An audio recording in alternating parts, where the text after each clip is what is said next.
Oh shit, he's got the mask on. Look at each other. What the fuck does this mean? He's never worn a mask before. 20 years he's been playing this fucking character. And now, toughen up. Get ready. Yeah. Fuck yeah.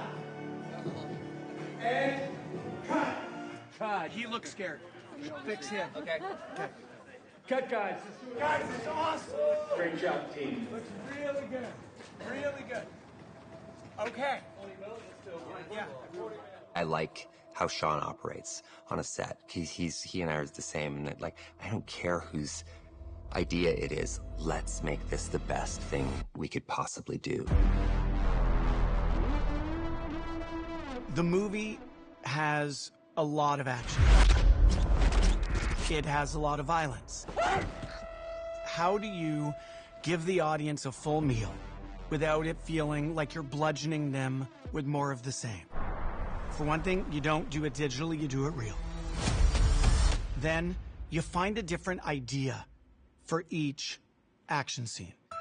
What's an idea that's going to distinguish it? How can we approach this one fight where finally Deadpool and Wolverine are not trying to kill each other? They're fighting together.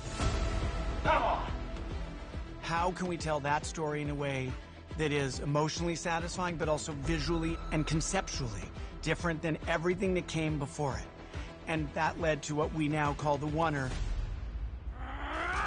This is one shot showing the human body doing stuff for real in real space in uninterrupted time. From the outside? Yeah, from a judge. So when you finish the judge, Yep, boom, yep. Wolverine coming in. The Oner, as we call it, is something that's been discussed from very, very early on. And when we first talked about it, Ryan said to me, I have been dreaming about this shot for, I think he said 7 or 9 years. I saw the storyboards, and the storyboards were incredible. The difficulty of putting all of those pieces of the pies together are so massive that it never really happens. This was something we worked on for a year, figuring out how the hell do we do that? And this was literally over 100 people coming together to figure out this very basic idea and how do we deliver on the promise of that idea, and hopefully we pulled it off. It's all done in what we call a motion control shot. It's all one continuous action.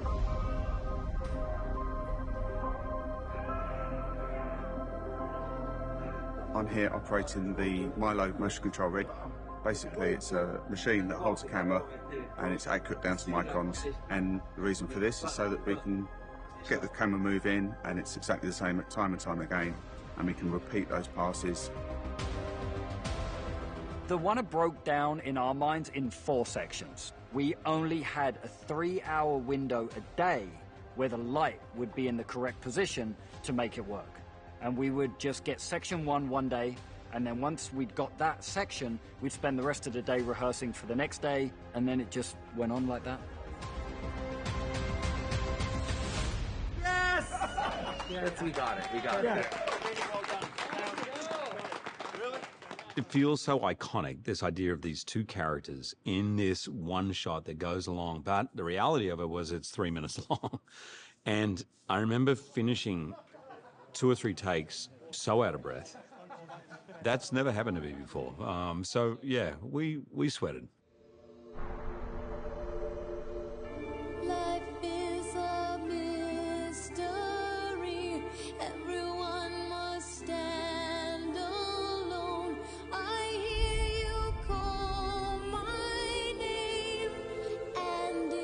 Holy shit! You save the good stuff for special occasions? Killing mostly. Who would ever have thought in this conversation of music that Madonna, Like a Prayer, would be in one of the biggest Oner action sequences in Deadpool history? But that's what Deadpool is so good at. It's like the fourth wall breaks and the music they set up in the original totally unearthed its own tone. Ryan had this idea of Like a Prayer in his mind for I think like 6 years. And so we always knew from the earliest meetings that this oneer, it was going to be Like a Prayer by Madonna, and now it is. Show us your natural speed. That's one of my favorite moments of the movie because it's just a great planned payoff, and it pays off even more if you watch the movie a second time. One guy starts, and then a couple more join, and then another one, and I think... It was so much pre-planning and choreography and timing, and it's been a long journey, but it was a very grounded kind of love letter to Deadpool. Finding that balance, I think Sean has done brilliantly. Working with so many different stunt performers, doing choreography, having the camera there, and trying to do a shot that I'd never done before. And it was a challenge that I loved. And Ryan and Sean, who conceived of that idea, was just genius. When fans see that scene, I know it's going to be one they're going to rewind over and over and over again. Are you ready? I get to kill 100 yous? Fuck yeah, I'm ready.